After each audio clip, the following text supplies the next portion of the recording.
what do you think people need to know right now about gut health and digestive health?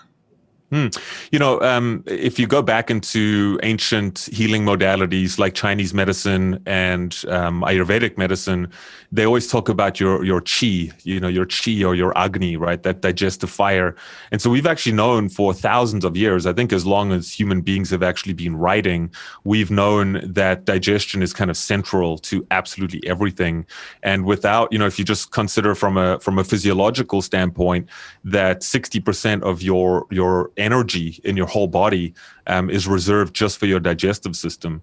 And of course, the research now that's coming out, the connections between gut and brain health, for example, if we will probably touch on autoimmune disease at some point, but pretty much everyone with autoimmune disease has something going on in their gut, whether it be food allergies and sensitivities, leaky gut, infections, and so on. So, the bottom line is without actually restoring and optimizing digestive function, it's very, very difficult to help seemingly unrelated health conditions, if that makes sense. Yeah, it does. So for people, if there's anybody who's listening to this and it's their first time like hearing about gut health, how do they start? Like if you haven't been on this path and you're just stumbling across this today, where's the first place to start? A lot of people are very confused about nutrition these days. Yeah. We've got paleo and we've got keto and then we've got carnivore and I should be vegan and plant-based.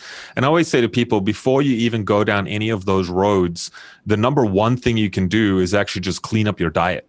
That's the first step, so no matter what ratios or proportions or types of food you're eating, if you actually just cut down and cut out the processed foods, that's a huge first step.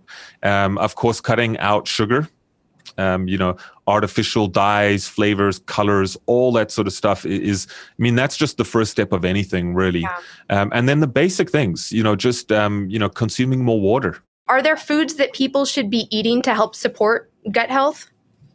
Yeah, I think the ones that really pop to mind would be, I always say to people, get a variety, right? So get a variety of things. Your body needs a bit of everything. It needs proteins, it needs fats, it needs carbohydrates.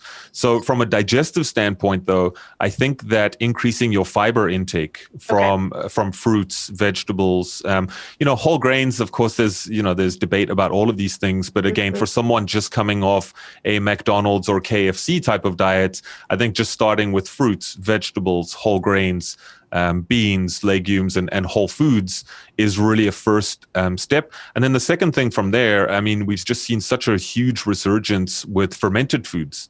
So things like sauerkraut, for example, yogurts and that sort of stuff. They have a lot of good bacteria in them, which really help to support what's called your microbiome, which is the bacterial colony that basically lives inside of you in your gut.